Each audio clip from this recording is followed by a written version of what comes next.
হার ভোটের আজকের আয়োজনে আমি চলে এসেছি মুন্সিগঞ্জের ইদ্রাকপুর দুর্গে। কথিত আছে এই দুর্গে এমন একটা সুড়ঙ্গ ছিল যে সুড়ঙ্গের সঙ্গে নাকি ঢাকার লালবাগ কেল্লার একটা ডিরেক্ট কানেকশন অর্থাৎ সরাসরি সংযোগ ছিল। আমি জানি না আমাদের নারী ভোটারদের যে বলিষ্ঠ কণ্ঠস্বর আছে সেই কণ্ঠস্বর কোনো সুড়ঙ্গের মাধ্যমে সরাসরি কেন্দ্রে গিয়ে পৌঁছাচ্ছে কিনা, তবে যমুনা টেলিভিশনের হার ভোটের এই আয়োজনের মাধ্যমে আমরা চেষ্টা করছি নারী ভোটারদের যে বলিষ্ঠ কণ্ঠস্বর আছে তা পুরো দেশব্যাপী ছড়িয়ে দিতে। দর্শক, মুন্সিগঞ্জের 3টি সংসদীয় আসনে সর্বমোট 7 লক্ষের মতো নারী ভোটার আছেন, তাদের সঙ্গে আজকে কথা বলার চেষ্টা করব। আসসালামু আলাইকুম, কেমন আছেন আপনারা? প্রথম ভোটার দেখে বোঝা যাচ্ছে এপাশে বসে আছেন, মাঝখানে একজন মুরব্বী আছেন। একটু আপনাকে দিয়ে শুরু করতে চাই। প্রথমবারের মতো ভোট দিচ্ছেন, রাইট? জি। প্রথম ভোটের অনুভূতিটা কেমন? সেটা কি প্রথম প্রেমের মতো মধুর নাকি প্রথম প্রেমের মতো কনফিউজিং? আসলে বিষয়টা কনফিউজিং, কারণ আমাদের এখানে প্রার্থীদের মধ্যেই ঝগড়া লেগে যায় যে কে নমিনেশন পাবে। এগুলা নিয়ে মানে এলাকার মধ্যে যেই গ্যাঞ্জাম শুরু হয়েছে, এগুলাতে আমরা খুবই প্রবলেম ফেস করি। এরকমও হয়েছে যে আমাদের রোড বন্ধ করে দেওয়া হয়েছে এগুলা করতে গিয়ে। তো আমার বিষয়টা কনফিউজিং লাগছে। প্রথম ভোটের এক্সপিরিয়েন্সটা কনফিউজিং। আমি একটু সিরিয়াস নোটে যদি আপনাকে একটা প্রশ্ন জিজ্ঞেস করি, যে এই রাষ্ট্রে যখন কোনো নাগরিকের সঙ্গে কোনো সহিংস আচরণ করা হচ্ছে কিংবা কোনো গুরুতর একটা আচরণ করা হচ্ছে, পরবর্তী সময় আপনি আবার দেখতে পাচ্ছেন সেটা বিচার প্রক্রিয়া হচ্ছে না ঠিকঠাক মতো, ইনভেস্টিগেশন হচ্ছে না, এরকম তো ঘটনা ঘটছে আমাদের চারপাশে, আমরা দেখতে পাচ্ছি। খুব রিসেন্টলি একটা এক্সাম্পল আমাদের সমাজে ঘটেছে বা আমাদের দেশে ঘটেছে। এই ঘটনাগুলো কি একজন প্রথম ভোটার হিসেবে আপনাকে আরও কনফিউজড করে তোলে যে আদৌ ভোট দিয়ে কতটুকু লাভ আছে, বা এই দেশকে নিয়ে যে স্বপ্ন দেখার জায়গাটা সেই পুরো প্রক্রিয়াটাকে বাধাগ্রস্ত করে?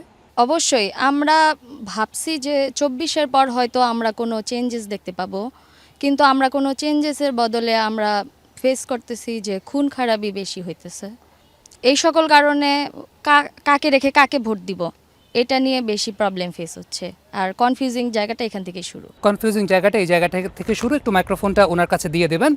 আপু, আপনার কাছে একটু জানতে চাই, সেটা হচ্ছে যে তরুণ প্রজন্মের আপনারা যারা ভোটার আছেন, যারা প্রার্থী থাকেন, প্রার্থীদের সঙ্গে ভোটারদের একটা বড় ধরনের দূরত্ব আছে।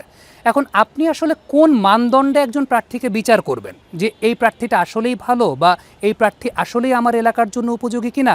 নাকি দিন শেষে সোশ্যাল মিডিয়ার উপরে ডিপেন্ড করতে হয় যে সোশ্যাল মিডিয়াতে আলটিমেটলি যার ফলোয়ার বেশি, যার জনপ্রিয়তা বেশি, তাকেই ভোট দিতে হয়? এই জায়গাটা কতটুকু কনফিউজিং? আমাদের সর্বপ্রথম প্রার্থী বাছাই করতে হবে, সঠিক প্রার্থী বাছাই, যে প্রার্থীর সাথে সরাসরি একদম তৃণমূল পর্যায়ে যাদের সাথে কানেকশন আছে, আমাদের এমন প্রার্থী বাছাই করলে আমরা মনে করি যে আমাদের কিছুটা চেঞ্জ আমরা সমাজে দেখতে পারি।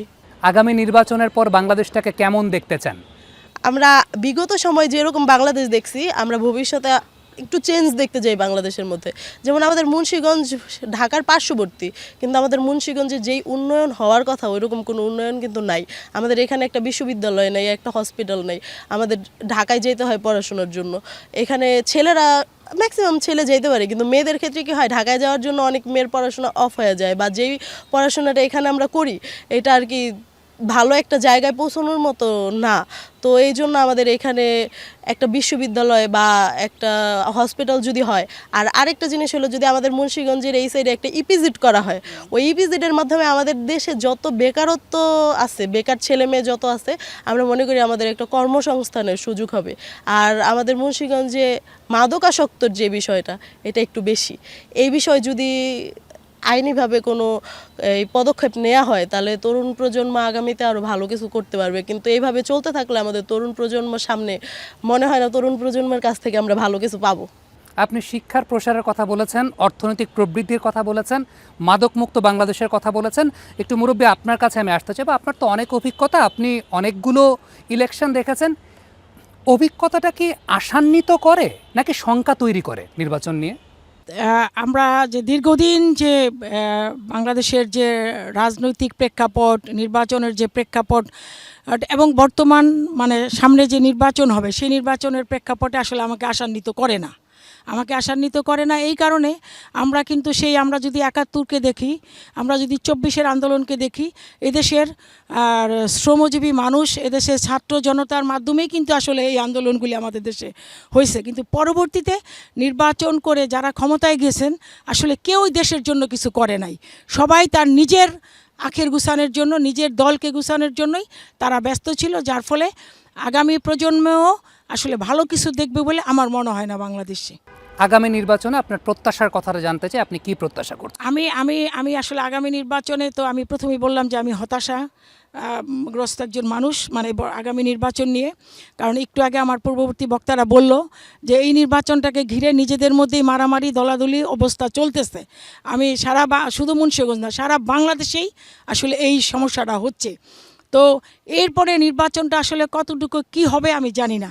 তবে আমি চাই আমাদের দেশের তরুণ প্রজন্ম 24-এর যে আন্দোলন করছে, 71-এর যে মুক্তিযুদ্ধের মাধ্যমে যে বাংলাদেশ, সেই বাংলাদেশের একটা সুষ্ঠু সুন্দর নির্বাচন হোক এবং এই নির্বাচনে যারা জয়ী হবেন, যারা নির্বাচিত হবেন, তারা যেন একটা সুন্দর সমাজ গড়তে পারে।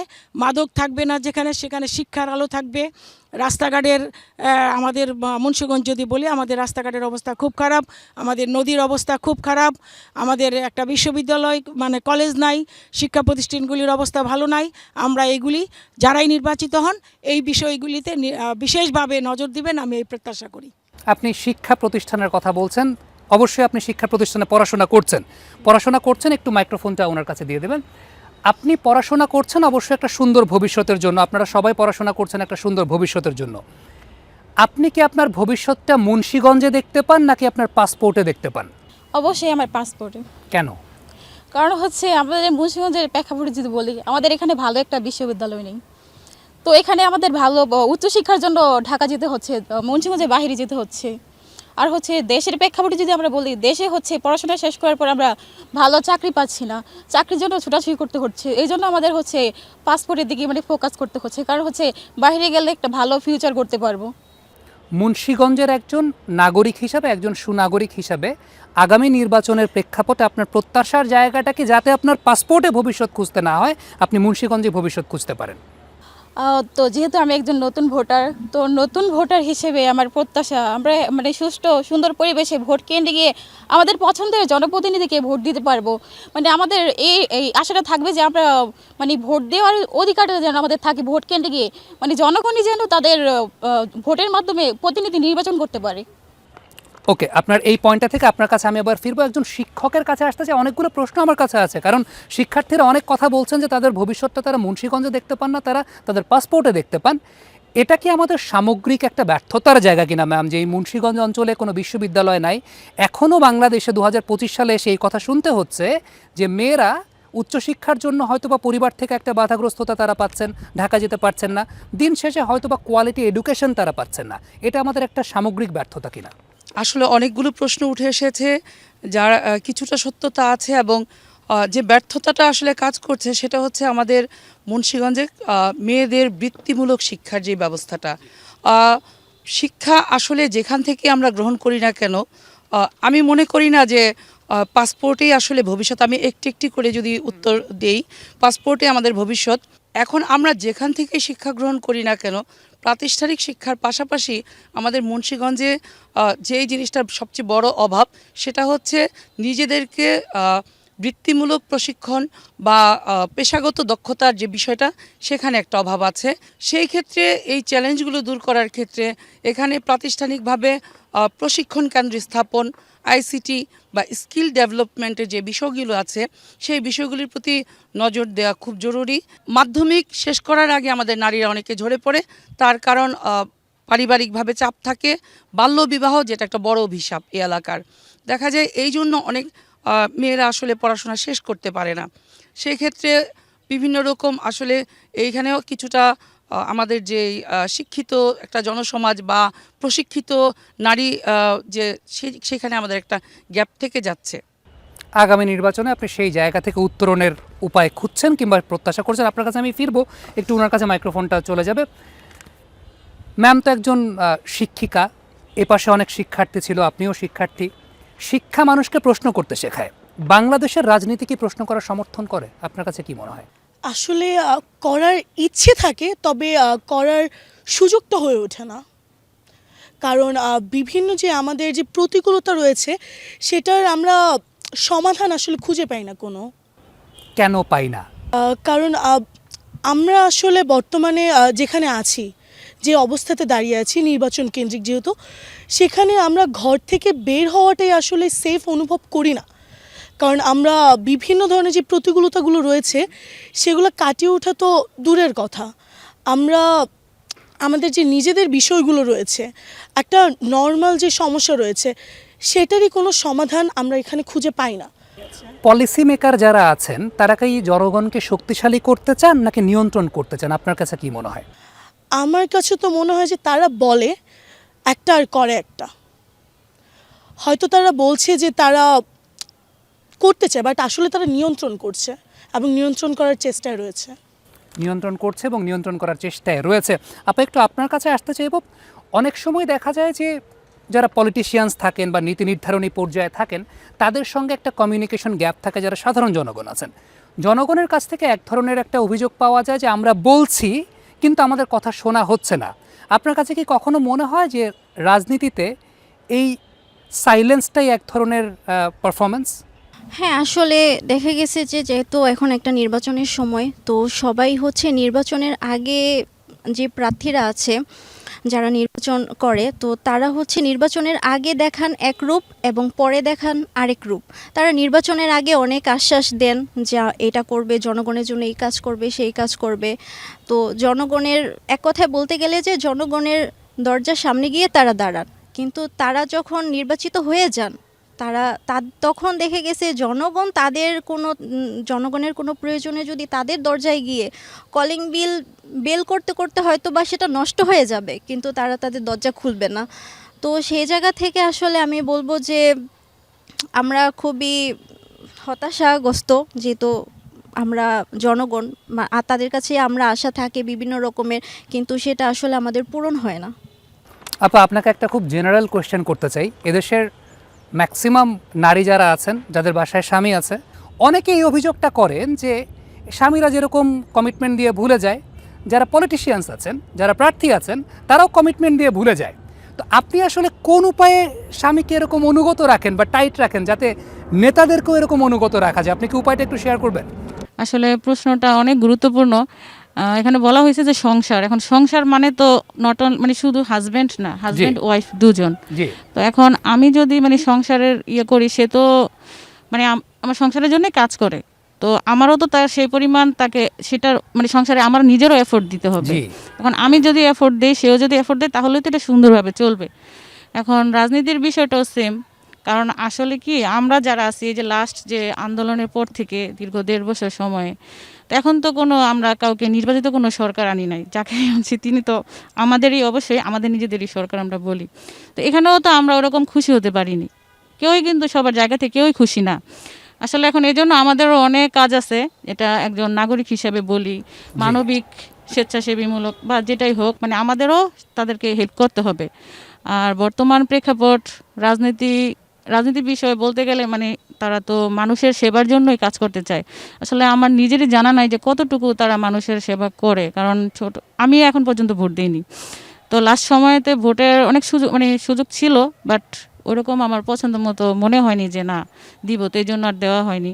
তা আমি বলবো যে দুজনের মানে দুই পক্ষের জায়গাটা একটু জিজ্ঞেস করি, সেটা হচ্ছে যে আপনারা যারা ফ্যামিলি চালান, ডেফিনেটলি একটা লিমিটেড বাজেটের মধ্যে ফ্যামিলিটাকে সুন্দরভাবে চালাতে হয়, নিজের মনে করে, আপন মনে করে। বাংলাদেশের একজন গৃহিণীর কাছ থেকে বা একজন গৃহবধূর কাছ থেকে পলিসি মেকাররা আসলে কি শিখতে পারে? কারণ আপনারা তো একটা সংসার চালাচ্ছেন, সেটাও তো সহজ কোনো বিষয় না, সেটাও কঠিন একটা বিষয়। কোন ডিসিপ্লিনটা শিখতে পারে পলিসি মেকাররা, আপনার কাছে কি মনে হয়? এখন একজন রাজনীতিবিদ যদি নিজেকে মনে করে সে একজন জনপ্রতিনিধি, এখন আমার ফ্যামিলিতে যেহেতু আমি একজন মানে গৃহকর্ত্রী হিসেবে, কারণ আমার তো সবার চিন্তা ভাবনা করতে হয়, সবার অবশ্যই ভালো, ইভেন যাতে কি সবার ভালোটাই আমার চিন্তা করতে হয়। এখন তারাও যদি এরকম চিন্তা করে যে না নিজের স্বার্থটাকে একটু কম দেখে আমি একটু না হয় আমার পরিবারের, যেহেতু অ্যাজ এ ফ্যামিলি ওই রাজনীতিবিদদের মানে আমি বলতে চাচ্ছি যে তারা হচ্ছে কি আমার পরিবারের সদস্য, কারণ তাদের মাধ্যমেই তো আমি জনপ্রতিনিধি হয়েছি, তাহলে আমি তাদেরকেই সেভাবে সেম তাদের সাথে আমি সেই ব্যবহারটা করি, তাদের ভালোটাই দেখি। এখন আমি যদি আমার ফ্যামিলির ভালো চাই, অবশ্যই ফ্যামিলি মেম্বারও কি আমাকে সেই ফিডব্যাকটা দিবে। তো আমিও বলবো যে তারা পরিবার যদি ভাবে নিজে মানে আপন মনে করে, তাহলে কিন্তু এই জিনিসটা অনেক সহজ হয়ে যায়। অসংখ্য ধন্যবাদ। আপনি গুরুত্বপূর্ণ একটা কথা বলেছেন যে যারা পলিসি মেকার আছেন তারা যদি আমাদের সবাইকে পরিবার ভাবে, আপন মনে করে, সেই অনুযায়ী তারা সেটাকে মেনটেন করে। আপা, বাংলাদেশে যখন কোনো গুরুতর ঘটনা ঘটে, কিংবা কারোর সঙ্গে কোনো সহিংস ঘটনা ঘটে, সেটা আমাদের বাংলাদেশেরই কোনো নাগরিক, আমরা সাম্প্রতিক সময় অনেক উদাহরণ দেখেছি। কিন্তু দিন শেষে যখন বিচার প্রক্রিয়া বাধাগ্রস্ত হয়, যখন ইনভেস্টিগেশন বাধাগ্রস্ত হয়, একজন ভোটার হিসেবে আপনার মনেও শঙ্কা তৈরি করে কিনা এই দেশের ভবিষ্যতের ব্যাপারে, ভোট থেকে আগ্রহ কমে যায় কিনা? জি, অবশ্যই। এই বিষয়টা আমার শঙ্কা এই কারণে হয়, যেহেতু আমরা ভোট দিব, আমি একজন ভোটার, আমি ভোট দিব, আমি আমার নিরাপত্তা চাবো, সেই সাথে আমার দেশের নাগরিকদেরও নিরাপত্তা চাবো, এবং তাদের সাথে কোনো একটা অফারেন্স ঘটে গেলে সেটার সর্বোচ্চ বিচার আমরা এটা চাই। ইভেন রিসেন্টলি আমরা যদি দেখি, আমাদের দেশের হাদি ভাইকে হত্যা করা হলো, সে প্রসঙ্গটা যদি আমি বলি, দেখেন এ পর্যন্ত তার কোনো বিচার হচ্ছে না। আমাদের স্বরাষ্ট্র উপদেষ্টা কি বলছে, আলু পেঁয়াজ এগুলোর দাম নিয়ে পড়ে থাকে, কিন্তু হাদি ভাইয়ের হত্যার বিচারটা এখনও কিন্তু সুষ্ঠুভাবে যে আগ্রহটা বা যেইভাবে তার বিচারটা দ্রুততার সহিত করাটা, এটা কিন্তু করাটা হয় নাই। তো এই ক্ষেত্রে আমি বলতে চাই যে আমাদের দেশের যে আইন ব্যবস্থাটা, এটা আরও তাদের কাজের দক্ষতাটা আরও বেরুক বা উন্নতি করুক। আমরা চাই যে সকল নাগরিকের পক্ষ থেকে সুষ্ঠুভাবে প্রত্যেকটা অপরাধীর বিচার হোক দ্রুত সময়ে। তো এটা দাবি, এবং যারা ভবিষ্যতে আসবে তাদের কাছে আমাদের এটাই চাওয়া, যেন তারা যাতে বিচার ব্যবস্থাটাকে সঠিকভাবে পালন করে। আপা, থ্যাংক ইউ সো মাচ। আপনার কাছে আমি আবার ফিরবো। দিদি, আপনার কাছে একটু জানতে চাই, বাংলাদেশে আমরা সাম্প্রদায়িক সম্প্রীতি নিয়ে অনেক কথা বলি, এবং এই মুহূর্তে এই ব্যাপার নিয়ে কথা সবচাইতে বেশি হচ্ছে। অনেক জায়গাতেই সনাতন ধর্মাবলম্বী যারা আছেন তারা এই অভিযোগও করছেন যে নিরাপত্তা নিয়ে একটা শঙ্কার জায়গা আছে। আমি যদি মুন্সিগঞ্জ নিয়ে চিন্তা করি, মুন্সিগঞ্জে আপনারা যারা সনাতন ধর্মাবলম্বী আছেন, আপনাদের নিরাপত্তার জায়গাটা থেকে আপনারা সন্তুষ্ট আছেন কিনা? আপনার মুন্সিগঞ্জের নিরাপত্তায় হিন্দু সমাজ অনেক ভালো আছে, আমাদের নিরাপত্তা আছে, দেশের জন্য অনেক করে, আমাদের এলাকায় আমাদের সবাই আমাদেরকে করে, অর্থাৎ একটা সাম্প্রদায়িক সম্প্রীতি মুন্সিগঞ্জে বিরাজ করছে। সামনে তো ইলেকশন আসতেছে, ভোট দিবেন, কেমন প্রার্থীকে ভোট দিতে চান? দেশের জন্য যে সবাই ভালোই করে, সবার জন্য যে করে, আমরা সেই প্রার্থীকেই ভোট দিব। দেশের জন্য যে ভালো কাজ করবে, সবার জন্য যে চিন্তা করবে, তেমন প্রার্থীকে ভোট দিতে চান। আপনাদের সবাইকে অসংখ্য ধন্যবাদ। আমি ছোট্ট একটা বিরতি নিব, বিরতি থেকে ফিরে এসে আপনাদেরকে একটু কঠিন টাস্কের মুখে আসলে ফেলতে চাই। তবে তার আগে ছোট্ট একটা বিরতির সময় হয়েছে। দর্শক, ঠিক এই পর্যায়ে হার ভোটে ছোট্ট একটা বিরতির সময় নিচ্ছি। বিরতির পর ফিরে এসে আরও আলোচনা বাকি আছে, আমাদের সঙ্গেই থাকুন।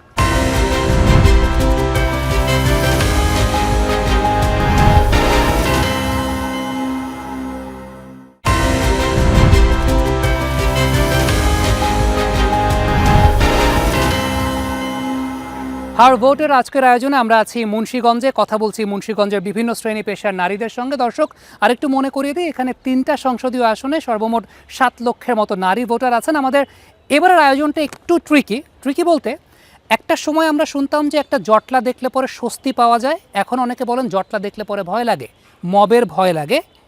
এখন নাকি দেশে আইন আস্তে চলে, মব দ্রুত চলে, এরকম কথা অনেকে বলেন। আমার প্রশ্নটা আপনাকে দিয়ে শুরু হবে যে আগামী নির্বাচনের পর আপনার কাছে কি মনে হয় ভোট দিয়ে এই মব কালচারটা আমরা দূর করতে পারবো? গত 24-এর 5ই আগস্টের পরে সবচেয়ে বেশি জনমনে যে আতঙ্কটা সৃষ্টি হয়েছে সেটা মব, এবং এটা আমার মনে হয় সবচেয়ে বেশি ক্ষতিগ্রস্ত হয়েছে নারীরা। তো আমার মনে হয় এই মব কালচারটা থেকে আমাদের দ্রুত বের হয়ে আসা দরকার, এবং এজন্য আইনি পদক্ষেপটা যেমন জরুরি। এখন আসলে আমরা বলি যে দেশে স্টেবল সরকার নেই, বা এরকম পরিস্থিতি এরকম, খুব দ্রুত পুলিশ আসার আগে আইন শৃঙ্খলা রক্ষাকারী বাহিনী আসার আগেই দেখা যায় মব তৈরি হয়ে গিয়েছে। এটা কিন্তু আমরা যারা বাইরে কাজ করছি, সফলতার দিকে এগোচ্ছি, বা আমরা আমাদের নিজেদের যোগ্যতায় পারিপার্শ্বিকতায় এগিয়ে যাচ্ছি, তারা কিন্তু একটা সবসময় ভয়ে আতঙ্কে থাকছি। আমাদের অবশ্যই কিন্তু একটা প্রত্যাশা থাকবে একজন জনপ্রতিনিধির কাছে, যেন আমি তো তাকেই ভোট দিতে চাইব যিনি আমাকে এই ধরনের আতঙ্কগুলি থেকে বের করে নিয়ে আসবেন, এবং আমাকে একটা শিক্ষিত, একটা শঙ্কিত, ভয়মুক্ত একটা নারী বান্ধব সমাজ উপহার দিবেন। আমি অবশ্যই সেটা চাইব। আর সেখানে যাওয়ার জন্য অবশ্যই গণতান্ত্রিক প্রক্রিয়ার মধ্যে একটি ভোট ব্যবস্থার প্রয়োজন, এবং আমাদের বিশ্বাস বা আশা জায়গা যেটাই বলি আমরা, যে অবশ্যই সেখানে গণতান্ত্রিক প্রক্রিয়ার মাধ্যমে নির্বাচিত সরকার আসলে তাদের কাছে আমাদের প্রত্যাশা থাকবে সবার আগে যেন এই মব কালচারটা বন্ধের ব্যাপারে ব্যবস্থা নেওয়া হয়। আপা, আপনার কাছে জানতে চাইবো, ভোট দিয়ে কি আমরা মব কালচার দূর করতে পারবো? প্রথমত আমি বলতে চাই যে বাংলা স্বরবর্ণ থেকে হয়তো লটা উঠে গেছে। সেই ক্ষেত্রে মুন্সিগঞ্জেরই একটা রিসেন্ট বলা যায় একটা কাহিনী বলি। এটা তো নদীমাতৃক দেশ, তো এখানে লঞ্চ ভিড়েছিল। তো ওই সময় মানে ভিতরে কোনো একটা গন্ডগোল হওয়ার কারণে তো একটা মেয়েকে বাহিরে এনে তাকে মারা হয়। একটা ছেলে একটা মেয়েকে মারে। তো আমার মনে হয়েছে যে উনি কি ঠিক করছে ওটা আমি বুঝতে পারি নাই, কিন্তু উনি এটা প্রতিষ্ঠা করছে যে মানে ভায়োলেন্স প্রতিষ্ঠা করছে, যে মেয়েদেরকে যে কোনো জায়গায় সে যেই মেয়েই হোক না কেন তাকে মানে মারা যাবে, তাকে ক্ষতি করা যাবে, এই জিনিসটা তৈরি হয়ে গেছে।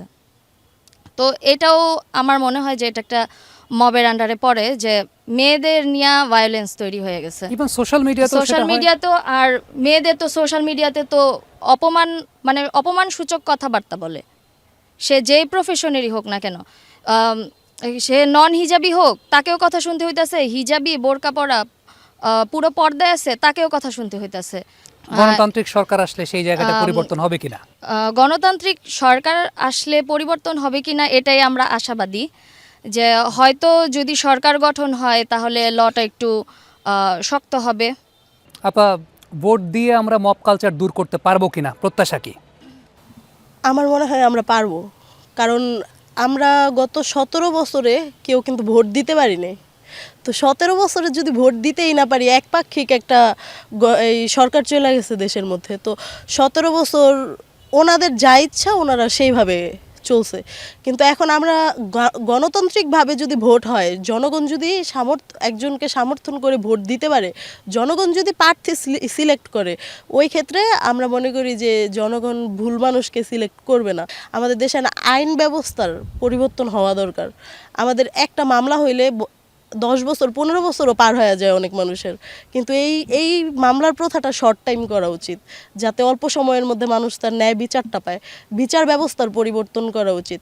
যেমন ক্ষমতার পরিবর্তন হইলে যেই দলই আসুক পুলিশ তাদের হয়ে কথা বলে, আমাদের এটার পরিবর্তন করা উচিত যে দল যেটাই হোক পুলিশের উচিত কথা বলতে হবে, যেটা সত্যি ন্যায়ের পথে চলতে হবে। কিছু কিছু পরিবর্তন হলে আমরা মনে করি আমাদের এই সামনের বাংলাদেশ আরও সুন্দর হবে। আপা, একটু আপনার কাছে জানতে চাইবো যে মব কালচার চলছে, আমরা দেখছি বিভিন্ন জায়গাতে, আপনার কাছে কি এটা মনে হয় কিনা যে ভোট দিয়ে আমরা মব কালচার দূর করতে পারবো? আমার মনে হয় যে মব কালচারটাকে দূর করাটা আসলে কঠিন হবে। ভোট দিয়ে আমরা পারবো কিনা আমার সন্দেহ আছে। যে শিক্ষকরা তার স্টুডেন্টদেরকে পড়াশোনা করিয়ে সমাজে আজকে একটা অবস্থান তৈরি করেছে, সেই শিক্ষকরা মবের একটা মানে শিকার হচ্ছে। আমরা যদি যে বর্তমান যে উপদেষ্টাদের আমল দেখতেছি, কয়টা মবের বিচার হয়েছে? আসামি ধরে নিয়ে গেছে, 2 দিন পর সে জামিনে বেরোয় আসছে, কিন্তু তাদের কি সঠিক বিচার হয়েছে? আমার তো মনে হয় না। যে তাদের 2-4টা যদি কঠিন বিচার হইতো তাইলে হয়তো মবটা করতে মানুষ একটু ভয় পাইতো। যদি নির্বাচিত সরকার একেবারেই নিজেদের নয়, সত্যিকার অর্থেই যদি দেশের জন্য কাজ করে। শেষে আপনি একটা আশার কথা বলেছেন যে সত্যিকারের অর্থে যদি দেশের জন্য কাজ করে সেক্ষেত্রে একটা সম্ভাবনার দুয়ার দেখা যায়। আপু, আপনার কাছে জানতে চাইবো, প্রথমবারের মতো ভোট দিচ্ছেন, এই প্রত্যাশাটা করেন কিনা যে বর্তমানে যে মব কালচার চলছে, ভোট দিয়ে আমরা সেই কালচারটাকে দূর করতে পারবো? আসলে আমরা ভোটের মাধ্যমে যেই প্রতিনিধিকে নির্বাচিত করি না কেন তাদের কাছে আমাদের একটা প্রত্যাশা থাকবে, নারীদের নিরাপত্তা নিশ্চিত করতে হবে। মানে প্রতিনিয়ত সমাজে সব জায়গাতে, অফলাইন অনলাইন সব জায়গাতে নারীরা হেনস্থার শিকার হচ্ছে। মানে সব জায়গাতে হচ্ছে, তাদের হেনস্থার মুখোমুখি হতে হচ্ছে, অপমানিত হচ্ছে। তো নারীদের আগে নিরাপত্তা নিশ্চিত করতে হবে, নারীদের কর্মসংস্থান বাড়াতে হবে, তাদের কর্মসংস্থান উন্নয়ন করতে হবে। কর্মসংস্থানের উন্নয়ন এবং নিরাপত্তার কথা আপনি বলছেন। নিরাপত্তার জায়গা থেকে একটা প্রাসঙ্গিক প্রশ্ন চলে আসে। আপা, আমি যদি আপনাকে ওই প্রশ্নটা করব, আমি মবের প্রশ্নটা করব, তার আগে একটা কথা বলি, সেটা হচ্ছে সবাই নিরাপত্তা নিয়ে একটা শঙ্কিত, বা নারীর নিরাপত্তা নিয়ে সবাই কথা বলছেন। বাংলাদেশে দীর্ঘদিন 2 জন নারী প্রধানমন্ত্রী তারা শাসন করেছেন বাংলাদেশকে। এরপরও যদি এই কথা শুনতে হয় যে এই দেশের নারীর নিরাপত্তা নাই, এটা কি রাষ্ট্রের ব্যর্থতা? এটা আসলে রাষ্ট্রের ব্যর্থতা যদি আমরা বলতে পারি, কারণ রাষ্ট্রের বিভিন্ন সেক্টরে কিন্তু বিভিন্ন জনপ্রতিনিধিরা থাকে। তারা যদি ওইরকমভাবে চেষ্টা করতো বা ওইরকমভাবে যদি গুছিয়ে উঠতো বা গুছিয়ে তুলতে পারতো, তাহলে হয়তো বা আমরা নিরাপত্তাহীনতায় ভুগতাম না। আমরা আশাবাদী যেন আমাদের আর নিরাপত্তাহীনতায় যেন ভুগতে না হয় নারীদের। আমরা মব নিয়ে কথা বলছিলাম, ভোট দিয়ে কি আমরা মব দূর করতে পারবো? চেষ্টা করে আমরা দেখতে পারি, এবং এই চেষ্টাটা যেন বিফলে না যায়, এই জন্য আমাদের ওই রকমই একটা জনপ্রতিনিধি খুঁজে বের করা দরকার। এবং আমার কাছে যা মনে হয় যে আমাদের মুন্সিগঞ্জের এই আসনে আমরা হয়তোবা আমরা পেয়ে যাব। এবং যেই মবটা চলছে রাস্তাঘাটে বের হলেই আমরা যে কোলাহল দেখলেই আমরা যে শঙ্কিত হয়ে যাই, এবং ওই রাস্তা দিয়ে আমরা আর যেতে চাই না। কেননা এরকমও হতে পারে ওইখান দিয়ে আমি যাচ্ছি, আমি যে একজন নারী এটা হয়তো কেউ গণেই রাখবে না, ওইখানে হয়তো কোলাহল হচ্ছে, গণ্ডগোল হচ্ছে, সেই গণ্ডগোলে আমিও ফেসে যাব। এবং যেই গণ্ডগোলের হয়তোবা খুব বাজে রকমের হেনস্থার আমার শিকার হতে হবে। এবং আমি যদি বলতে চাই নিজের কথা, একজন নারী হিসেবে এই মব ভায়োলেন্সটা আসলে মেনে নেওয়া খুবই খুবই কষ্টকর একটা বিষয় আমাদের এই সোসাইটিতে। সো আমরা আশাবাদী আসলে যেন সব ঠিক হয়ে যায়। Thank you so much. একটা কথা বর্তমান সময় খুব প্রচলিত যে বাংলাদেশে আইন ধীরে চলে, মব দ্রুত চলে। এই কথাটা আপনি সমর্থন করেন কিনা, আর ভোট দিয়ে এই মব কালচারটা দূর করা সম্ভব কিনা? জি, অবশ্যই আমি কথাটাকে সমর্থন করি। আইনের আগে মব চলে, যেটা আসলে কিছুক্ষণ আগে আমার একজন শ্রদ্ধেয় শিক্ষকও বললেন যে ভোট দিয়ে বা সরকার নির্বাচন করে মবটা দূর করাটা আসলেই একটা জটিল বিষয়। কারণ মব যারা করেন তারা হচ্ছে, আমরা দেখি ঘুরে ফিরে তারা না রাজনীতি দলের লোকই এই জিনিসটা করতেছে, এবং তাদের দ্বারা মেয়েরা বিভিন্নভাবে হেনস্থার শিকার হচ্ছে, সেটা সোশ্যাল মিডিয়া বলেন বা সোশ্যাল মিডিয়ার বাইরে বলেন। আমরা যারা শিক্ষার্থী আছে এবং যারা বাইরে কাজ করি বা কাজ করতে ইচ্ছুক, তাদেরকে বিভিন্নভাবে তারা প্রেশার ক্রিয়েট করে চাপিয়ে রাখার চেষ্টা করে। মব জোট এমন একটা জোট তৈরি হয়ে গেছে যে যারা ওয়েস্টার্ন ক্যারি করছে তাদেরকেও বাজে মন্তব্য করছেন, এবং একজন নারী যদি এই শালীনতা বজায় রেখে পদ্মার সঙ্গে চলাফেরা করে তাদেরকে নিয়েও তারা বিভিন্ন আজে বাজে মন্তব্য করছে। তো একজন দেশের নাগরিক এবং একজন শিক্ষার্থী হিসেবে অবশ্যই আমি এদেশের পরবর্তী নির্বাচিত সরকার যিনি আসবেন বা আমাদের স্থানীয় বা এলাকা ভিত্তিক যারা নির্বাচিত হবেন যে প্রার্থীরা, তাদের কাছে অবশ্যই আশাবাদী যে এই মব জিনিসটা যেন দূর করা হয়। তাহলে হয়তো বা আমাদের মেয়েদের জন্য চলাফেরা করতে এবং পড়াশোনা করতে আমরা মানে নিরাপত্তা অনুভব করব আর কি। প্রত্যাশার বার্তাটা রেখেছেন। আপা, আপনার কাছে একটু জানতে চাইবো, মব কালচার সেটা যেমন আমরা বাস্তবিক অর্থে সামাজিকভাবে দেখি, আবার সোশ্যাল নেটওয়ার্কিং সাইটগুলোতেও দেখতে পাই, দিন শেষে নারীর চরিত্র পর্যন্ত সেটা ছড়ায়। আপনার কাছে কি মনে হয় যে আমরা ভোট দিয়ে মব কালচার দূর করতে পারবো কিনা? এটা হচ্ছে আমাদেরই সবারই দায়িত্ব। এখন যাকে ভোট দিব তাকেও আমাদের সহযোগিতা করতে হবে। এখন আমাদেরই সবচেয়ে বেশি উদ্যোগ নিতে হবে, কারণ কি আমরাই তো জনগণ, এখন তাকে আমরা প্রতিনিধি বানাচ্ছি, এখন ভোট দিচ্ছি তাকে। এখন এরপরে যদি সে কীরকম হোক, যেটাই হোক, তবে কি বর্তমানে আমরা যেমন আগেও বলতাম, আরও ধরেন 4 বছর আগেও বলতাম যে আমরা মত প্রকাশের স্বাধীনতা চাই, সেটা সোশ্যাল মিডিয়ায় হোক বা বাইরে কোথাও হোক, বাক স্বাধীনতা যেটা। তো এখনও কিন্তু অনেক জায়গায় এরকম হয় যে আমি বলতেছি বাট আমাকে বিভিন্ন ট্যাগিং দিয়ে দিচ্ছে। মানে আমরা দেখছি যে কোনো জিনিসই হোক সহজে আইনের কোনো প্রয়োগই নাই। আর যে জায়গার মধ্যে মূলত মানে এমন হয় যে একটা ঝামেলা হয়েছে, সেটার জন্য অবশ্যই মামলা হয়েছে, এখন মূল আসামি যারা প্রকৃত তাদেরকে আসলে ধরাই হয় না। আপা, ভোট দিয়ে মব কালচার দূর করা সম্ভব কিনা? আমাদের দেশে আমরা আইন ব্যবস্থাটার যতটা অবনতি দেখতে পাই, যতদিন পর্যন্ত আমাদের এই আইন ব্যবস্থার উন্নতি না হচ্ছে বা সঠিক প্রয়োগ না হচ্ছে, সে পর্যন্ত এই মব বলেন বা সব অনৈতিক কাজ বলেন এগুলো চলবে। আমাদের আইনটা যদি আপনার কঠোর হতো, কঠোর বলতে এটা না যে শাস্তি অনেক কঠোর না, নিয়মটা মানতে হবে সবাইকে। আমরা বাহিরের কান্ট্রিগুলো দেখি, তারা কিন্তু আইনের প্রতি অনেক শ্রদ্ধাশীল। এই কারণে তাদের ওখানে ক্রাইম রেট বলেন বা একটা অঘটন ঘটে গেল, বিচার পাওয়াটা এটা কিন্তু পেয়ে যায় তাড়াতাড়ি।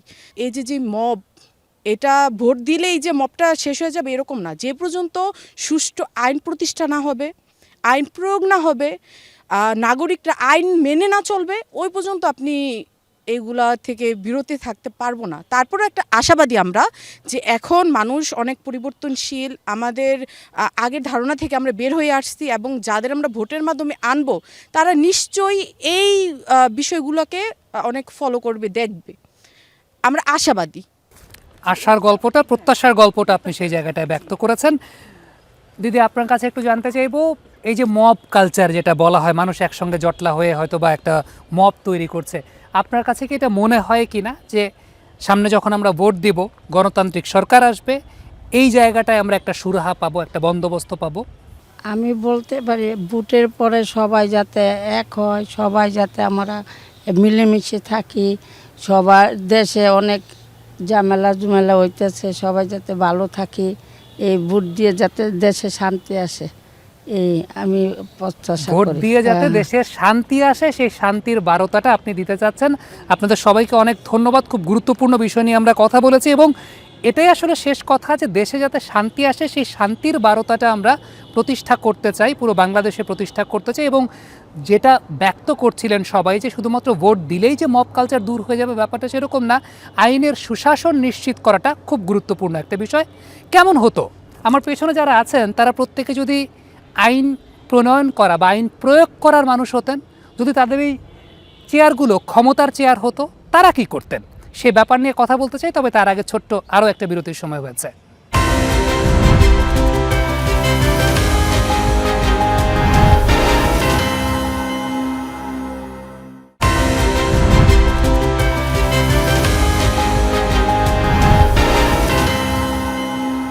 হার vote always should be her choice.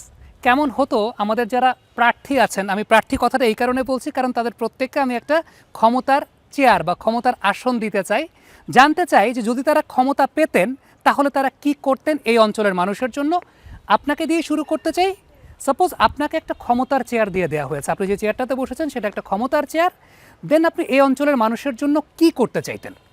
আসলে আমি যদি মানে এমপি প্রার্থী হতাম তাহলে আমি সর্বপ্রথম যেটা করতাম সেটা হচ্ছে আমাদের মানে মুন্সিগঞ্জের যাতায়াত ব্যবস্থার খুবই খুবই নাজেহাল অবস্থা, মানে খুবই খারাপ অবস্থা এটা। মানে এখান থেকে ঢাকা যাওয়ার সময় মানে আমাদের যে হ্যাসেলটা পোহাতে হয়, মানে জ্যাম পড়ে প্রচুর।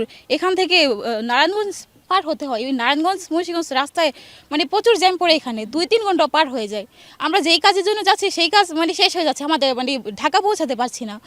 দ্বিতীয়ত আমাদের হরেগঙ্গা কলেজ, মানে এখানে হচ্ছে অনার্স শেষ করার পর মাস্টার্সে বিভিন্ন মানে মাস্টার্সে অনেক সাবজেক্ট নেই, যেখানে যে সাবজেক্ট নিয়ে আমি মাস্টার্স করবো ওইটার সুযোগ সুবিধা নেই, সেটার সুযোগ সুবিধা করতাম, মাস্টার্সের সাবজেক্টগুলো করতাম। তারপর হচ্ছে আমাদের এখানে ভালো একটা মেডিকেল কলেজ নেই, তো চিকিৎসার জন্য উন্নত চিকিৎসার জন্য আমাদের মুন্সিগঞ্জের বাইরে যেতে হচ্ছে বা নারায়ণগঞ্জ যেতে হচ্ছে।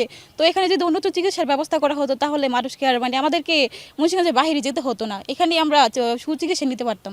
শিক্ষা, চিকিৎসা নিয়ে কথা বলেছেন, যাতায়াত নিয়ে কথা বলেছেন। আপনার কাছে একটু আমি জিজ্ঞেস করব, যদি আপনাকে একটা ক্ষমতার আসন দিয়ে দেয়া হয় আপনি কি করতে চান? আমি আসলে প্রথমে মব নিয়ে কাজ করব, কারণ মব যেহেতু এখন বর্তমানে বাংলাদেশের একটা ভয়ানক একটা সমস্যা, এই সমস্যাটা নিয়ে কাজ করব। দ্বিতীয়ত হচ্ছে আমাদের যে নদীটা, আমাদের যে ধলেশ্বরী নদীটা, এটা আশেপাশে সিমেন্ট ফ্যাক্টরি বা বিভিন্ন কারণে আসলে আমাদের নদীগুলি নষ্ট হয়ে যাচ্ছে, পরিবেশ নিয়ে কাজ করব। কারণ আমি যদি মুক্ত বাতাসে মানে চলাফেরা করতে না পারি তাহলে আগামী প্রজন্ম তো অসুস্থ একটা প্রজন্ম হবে। এই প্রজন্মের জন্য কাজ করব মাদক নিয়ে, কারণ মাদকটা হচ্ছে মুন্সিগঞ্জের ভয়াবহ একটা অবস্থা। এই মাদকটা আমাদের দেশের চাইতে বাইরের দেশ থেকে নাকি আমদানি হয়, তাহলে কিভাবে ওই মাদকটা বর্ডার ক্রস করে আমার মুন্সিগঞ্জে এসে পৌঁছে, এটা নিয়ে কাজ করব। আর শিক্ষা ব্যবস্থা তো দেখবই, কারণ আমার প্রাইমারি লেভেল থেকে শুরু করে আপার লেভেল পর্যন্ত শিক্ষা ব্যবস্থার যদি উন্নতি না হয় তাহলে আগামী দেশের জন্য একটা ভালো প্রজন্ম আমরা গড়ে তুলতে পারবো না। এই জন্য আমি আসলে এই বিষয়গুলি নিয়ে কাজ করব। আপনাকে একটা ক্ষমতার আসন দিয়ে দেয়া হলো, আপনি এই অঞ্চলের মানুষের জন্য কি করতে চান? মুন্সিগঞ্জ একটি বাণিজ্যিক এলাকা, তো আমাদের এখানকার অনেক মানুষ যারা ঢাকার মধ্যে ব্যবসা করে, ঢাকার মধ্যে শিল্পায়ন করে। আমি এরকম একটা জিনিস করতে চাই যে আমাদের মুন্সিগঞ্জে তাদের শিল্পায়নগুলো করা হোক, যেই জেলার মানুষ তাদের নিজেদের এলাকায় করুক। এতে কিন্তু ঢাকার পরিবেশও সুন্দর হয়, সাথে সাথে আমাদের অন্য অন্য জেলাগুলোরও অনেক উন্নয়ন হয়। শিক্ষার উন্নয়নের পাশাপাশি মানুষের যে এক্সট্রা কারিকুলামগুলো আছে এগুলোর দিকে আমাদের একটু খেয়াল দিতে হবে। তারপরে চিকিৎসার যে বিষয়গুলো, এগুলোর দিকে একটা বিশ্ববিদ্যালয় বা আমাদের একটা হসপিটাল দরকার। আমাদের এখানে হাসপাতাল হয় কিন্তু রোগী গেলে দেখা যায় যে গরু ছাগল আছে হাসপাতালের মধ্যে, এগুলার পরিবর্তন করতে হবে। চিকিৎসা ব্যবস্থা নিয়ে কথা বলেছেন, যেটা আসলে পুরো বাংলাদেশে একটা অনেক বড় ক্রাইসিসের জায়গা। আপু, আপনাকে একটা ক্ষমতার আসন দিয়ে দেওয়া হলো, সেই ক্ষমতার আসন পেলে এই অঞ্চলের মানুষের জন্য আপনি কি করতে চান? প্রথমে আমি বলতে চাই যে মুন্সিগঞ্জ ঢাকার খুবই কাছের একটি জেলা, কিন্তু সেই তুলনায় এখানে কোনো উন্নতি হয় নাই। প্রথমে তো যোগাযোগ ব্যবস্থা, রাস্তাঘাট কিছুই ভালো না, সব কিছু ভেঙে আছে। একটা ফ্লাইওভার তৈরি করতেছে, তাও মনে হচ্ছে যে 4 বছর 5 বছর পার হয়ে যেতেছে, ওটা কমপ্লিটই হচ্ছে না। এমন অনেক ব্রিজ আছে যে বানায় রাখছে কিন্তু এখনো যোগাযোগ কানেকশনই দিতে পারতেছে না। আর তাছাড়া আমাদের এখানে একটা বিশ্ববিদ্যালয় নেই, এত কাছে ঢাকার এত কাছে, আশেপাশের অনেক জেলা থেকে মানুষজন আসে এখানে পড়তে। তো সেই ক্ষেত্রে এখানে তেমন একটা সুবিধা হচ্ছে না। আবার আমি যদি জব সেক্টরের কথা বলি, মেয়েদের এখানে জব বলতে তেমন কিছুই নাই যে মেয়েরা এখানে জব করে সুবিধা করতে পারবে। সেক্ষেত্রে কি হয় যে কিছু ক্লাস পড়ার পরই মেয়েদেরকে বিয়ে দেওয়া হয়, যে ওটাই ওদের ডিপেন্ডেন্সি হিসেবে দেখা হয়। তো ওই ক্ষেত্রে মেয়েদের জবটাকে আমি প্রাধান্য দিতেছি, যে আমি ক্ষমতায় আসলে হয়তো মেয়েদের জবের ব্যাপারটা দেখতাম। ম্যাম, আপনি এমনিতেই অনেক ক্ষমতাবান, শিক্ষক অবশ্যই ক্ষমতাবান, আমাদের সবার উপরেই থাকে, আমাদেরকে শিক্ষার জায়গা দেয়, নৈতিকতার শিক্ষা দেয়। আপনার কাছে কি মনে হয়, আপনাকে যদি সত্যিকারের অর্থে পলিসি মেকিংয়ের কোনো চেয়ার দিয়ে দেওয়া হয়, আপনি এই অঞ্চলের জন্য কি পলিসি মেক করতেন? আমি বলবো ইতিমধ্যেই কিন্তু আমাদেরকে একটা জায়গা দেওয়া হয়েছে। আমরা 10 জন নারী কিন্তু আজকে বসেছি 7 লক্ষাধিক নারীর প্রতিনিধিত্ব নিয়ে। সেই হিসেবে মুন্সিগঞ্জ জেলার কথাগুলি কিন্তু আমরা তুলে ধরছি। তো যেহেতু এটা জেলা সদর, এখানে আসলে অনেক কিছুই থাকার কথা, যেগুলো আমার পাশের বোনরা বলেছেন, অনেক কিছুই আমাদের নেই। তারপরে 2-1টা জিনিস আমি বলবো, আমাদের সদর হাসপাতালে কোনো অ্যানেস্থেসিস্ট নেই, যার কারণে বর্তমানে যখন রোগীরা ক্রিটিক্যাল সিচুয়েশনে থাকে কোনো সিজারিয়ান সেকশন হয় না। এমনকি মাতৃসদনে আমাদের নর্মাল ডেলিভারির বাইরে কোনো বাচ্চা প্রসব করানোর সুযোগ নেই। ক্রিটিক্যাল কন্ডিশনে নারীদেরকে বাইরে পাঠিয়ে দেওয়া হয়, অন্য জায়গায় রেফার করা হয়, যেটা একটা আসলে নারীদের জন্য ভয়াবহ একটা অবস্থা। আমাদের এই তরুণ প্রজন্মকে কাজে লাগানোর জন্য আমাদের খেলার মাঠগুলো বন্ধ, এখানে কোনো খেলার মাঠ নেই, এখানে সৃষ্টিশীল কাজের খুব অভাব। আমাদের একটা শিশু পার্ক নেই, বর্তমানে একটা কাজ চলছে, এটা কবে নাগাদ আসলে আলোর মুখ দেখবে সেটা আমরা জানি না। আর যেহেতু আমি একজন শিক্ষক, প্রথমেই আমি যেটা মনে করব যে শিক্ষায় যদি আমরা উন্নত না হই, তাহলে অবশ্যই একটা ভালো সমাজ বা উন্নত সমাজ গড়া সম্ভব নয়। সবশেষে আমি যেটা মনে করি, আমরা সেই দিনই নারীবান্ধব একটা সমাজ গড়তে পারবো যেদিন নারী মনে করবে শিক্ষাই হচ্ছে আমার সবচেয়ে বড় শক্তি। আপনি কর্মমুখী শিক্ষার কথা বলেছেন, সেই জায়গাটাতে জোর দেওয়ার কথা বলছেন এবং চিকিৎসা ব্যবস্থার উন্নতির কথা বলছেন। অনেক কিছু আপনার কাছ থেকে পেলাম। আপনাকে যদি পলিসি মেকিংয়ের কোনো চেয়ার দিয়ে দেওয়া হয়, আপনি এই অঞ্চলের জন্য কি করতে চান? প্রথমেই আমি যেটা করব, জনবান্ধব হয়ে তৃণমূলে যেয়ে কাজ করার চেষ্টা করব এবং এর জন্য সর্বপ্রথম সুশিক্ষাটা নিশ্চিত করব। শুধু শিক্ষা নয়, সুশিক্ষা, কেননা শিক্ষার হার তো আমরা দেখছি, তবে সুশিক্ষাটা আমাদের খুবই দরকার বর্তমান সমাজে। এবং আরেকটা যে কাজ করব, যে আমি আমাদের আইটি সেক্টরগুলো আরও বেশি ডেভেলপ করার জন্য বিভিন্ন যে ট্রেনিংয়ের ব্যবস্থাগুলো রয়েছে সেগুলোতে আরও বেশি জোর দেব। আমি চাইবো যেন এরকম একটা ভার্সিটি হয়ে ওঠে আমাদের মুন্সিগঞ্জে, যেখানে মেয়েরা ছেলেরা সবাই যেন পড়াশোনা করতে পারে। পাশাপাশি প্রবীণদেরকে নিয়ে কাজ করার খুব ইচ্ছে রয়েছে, কেননা বর্তমানে আমরা সবাই ভাবি তরুণদের নিয়ে কাজ করব, তরুণ প্রজন্ম রয়েছে, তরুণদেরকে নিয়ে আমরা খুব চিন্তা করি, কিন্তু আমাদের তরুণদের পাশাপাশি বা নতুনদের পাশাপাশি যে প্রবীণরাও রয়েছে, আমরা কিন্তু তাদেরকে ভুলে গিয়েছি এবং তাদেরকে আমরা বলা চলে যে আর চোখে করে রেখেছি, তাদের কথা ভাবছি না, তাদের মতামতের প্রাধান্য দিচ্ছি না। তো আমি তাদের কাছে যেয়ে তাদের সাথে মিশে তাদের সমস্যাগুলো সমাধান করার চেষ্টা করব। থ্যাংক ইউ সো মাচ আপা। আপনাকে যদি একটা পলিসি মেকিংয়ের চেয়ার দিয়ে দেওয়া হয়, আপনি কি করতে চান এই অঞ্চলের মানুষের জন্য? আমি যদি এরকম জনপ্রতিনিধি হিসেবে কাজ করার সুযোগ পাই, তাহলে আমি বলবো যে আমি 2-1টা কথা বলতে চাই। সেটা হচ্ছে আমাদের মুন্সিগঞ্জের শিক্ষা ব্যবস্থার একটা কমন সমস্যা, একটা বিশ্ববিদ্যালয় নেই ভালো। সেক্ষেত্রে দেখে গেছে যে ঢাকামুখী হতে হয়, অনেকের পরিবারের আর্থিক সমস্যা থাকে বা নিরাপত্তাহীনতায় ভোগে, আমাদের মেয়েদেরকে হয়তো বা সেই সুযোগটা আমরা পাই না। তো সেক্ষেত্রে দেখে গেছে যে মেয়েদের মাধ্যমিক পরীক্ষাটা দেওয়ার পরই তাদেরকে বিয়ে দিয়ে দেওয়া হয়, যেটা বাল্যবিবাহ, যেটা দিন দিন বেরিয়ে চলেছে। আরেকটা বিষয় আমি বলতে চাই, সেটা হচ্ছে আমাদের এই অঞ্চলে মুন্সিগঞ্জে লঞ্চঘাট নামে একটা এলাকা আছে, যেখানে আসলে অনেক অসহায় মানুষ অবস্থান করেন। বিশেষ করে সন্ধ্যার পরে সেই জায়গাটাতে গেলে দেখা যায় যে মানুষের থাকার মতো জায়গা নেই, বাসস্থান নেই। সেখানে তারা এই কনকনে শীত ঠান্ডার মধ্যেও তারা জাস্ট একটা মাত্র কম্বল, 2টা কম্বল দিয়ে তারা ওখানে রাতটা কাটায় এবং সকাল হলে তারা চলে যায়। তো ওই মানুষগুলোর জন্য আমি বাসস্থানের ব্যবস্থা করতে চাই। থ্যাংক ইউ সো মাচ আপা। আপনাকে যদি ক্ষমতার চেয়ার দিয়ে দেওয়া হয়, আপনি কি করতে চান এই অঞ্চলের জন্য? আমি মানে কিভাবে মানে উদ্যোক্তা হওয়া যায় এদিকে একটু ফোকাস করব বেশি, মানুষকে যাতে মানে চাকরি তো আছে, চাকরি তো অনেক অভাব, তা আমি আমার থাকবে যে আমি চাকরি করব না, চাকরি কিভাবে দেওয়া যায় এদিকে আমার প্ল্যানিংটা বেশি থাকবে। আর হচ্ছে গিয়ে মানে টেকনোলজিকে আমি অনেক বেশি ইউজ করব, এআই টেকনোলজি হোক, মানে যেভাবে হয়, মানে আমাদের তো আইটি সেক্টরটা কিন্তু অনেক বেশি, অনেকেই কাজ করতেছে, হয়তো বা সেটা হয়তো ঢাকার যারা আছে বা অন্যদিকে বেশি পাচ্ছে। তা আমি মুন্সিগঞ্জটাকে কীভাবে আইটিতে বেশি আরও বেশি উন্নত করা যায়, ইমপ্রুভ করা যায় আইটিতে। তারপরে ধরেন হচ্ছে আমাদের মুন্সিগঞ্জে সবাই কিন্তু আলু চাষিটা, আলুর কিন্তু মানে এবার প্রায় শুনলাম যে 2000 কোটি টাকার উপরে নাকি আলুর ক্ষতি হয়েছে। তো এই কৃষকগুলোর কি অবস্থা, তো আমরা যদি একটু এদিকেও যদি ফোকাস দেই, অনেক আমাদের মুন্সিগঞ্জে কিন্তু অনেক জেলা থেকে মানুষ এসে কাজ করে এই আলু চাষের সময়। তো এইসব বিষয়গুলো তো আমি অনেক বেশি ফোকাস করব, কারণ এটা অনেক জরুরি। আর শিক্ষা তো আছে, মানে সব মিলেই। ধন্যবাদ। আপনাকে যদি পলিসি মেকিং এর চেয়ার দিয়ে দেওয়া হয়, কি করতে চান এই অঞ্চলের মানুষের জন্য? যে আমি সবসময় সততা আর ইনসাফটা নিজে কায়েম করব এবং অন্যের জন্য কায়েম করার চেষ্টা করব।